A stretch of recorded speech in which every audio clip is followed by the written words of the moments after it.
gracias por sintonizarnos una vez más en su programa favorito. El día de hoy hablaremos sobre el conocimiento del lenguaje y la comunicación adecuada como una estrategia que debería aplicarse en las audiencias del proceso penal acusatorio y oral. En esta ocasión nos acompaña la magistrada Ixchel Herrera Ortiz y su servidora, la maestra Farideh Chantal Witz Medina. Buenos días, muchísimas gracias por esta invitación y más con este tema tan interesante, y creo que es un tema que nos va a ayudar mucho para poner en práctica. Claro. Bueno, por supuesto, ya que como juristas debemos tener un buen uso del lenguaje, por lo que me gustaría empezar hablando de esto, ya que en el ámbito legal la comunicación es una habilidad esencial que distingue a los juristas exitosos.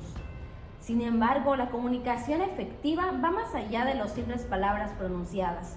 También implica el uso adecuado del lenguaje no verbal. El lenguaje del jurista abarca desde la redacción de los documentos legales hasta la presentación oral en los tribunales. La habilidad para comunicarse con precisión y persuasión es fundamental en todas estas áreas, como nosotros que somos juristas. Bueno, para lograr ser elocuente en sus pronunciamientos y escritos, el jurista tiene que ser cuidadoso con la elección de su léxico. Pero esto sin olvidar que debe estar más interesado en el tema que en la expresión. Además, el abogado debe procurar que sus palabras sean claras, elegantes y bien adaptadas para producir el efecto deseado, ya sea la persuasión, por ejemplo. Las frases deben de ser correctas, bien colocadas y con figuras retóricas agradables. Por lo tanto, se debe de huir de lo vulgar y de lo extraño. Entonces tengo que explicar que las palabras se dividen en propias, en recién inventadas y las metafóricas, ¿no? Pero, ¿qué son estas? Bueno, se llaman palabras propias las que se adecúan bien a los objetos jurídicos y a la técnica que se expresa, mientras que las palabras metafóricas solo se deben usar en los discursos con efecto.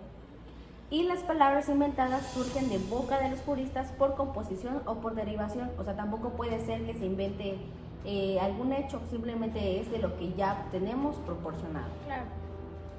Bueno, ya he hablado de un buen uso del lenguaje ante el proceso, entonces me gustaría también abordar que existen problemas en el lenguaje. Entonces me gustaría que usted nos hablara de estos problemas.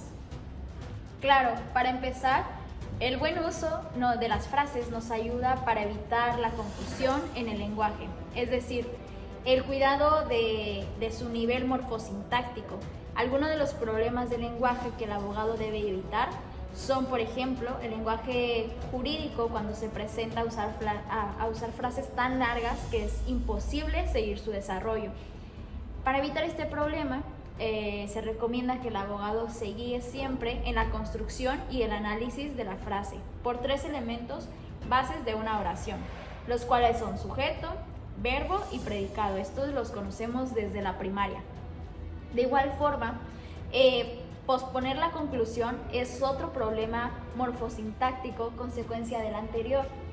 Para evitar este defecto, se debe procurar que el oyente o locutor pueda comprender el contenido completo de cada pensamiento de una sola vez.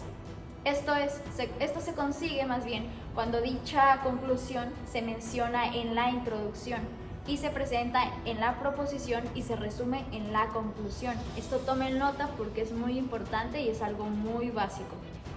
Por otra parte, un excesivo uso del hiperbatón hace que el contenido de lo que se transmite sea confuso y debemos de tener mucho cuidado al usarlo. Finalmente, el abogado debe de evitar lo que es la ambigüedad, las palabras inútiles, los enlaces y extender los párrafos más allá del ritmo de la respiración de una persona.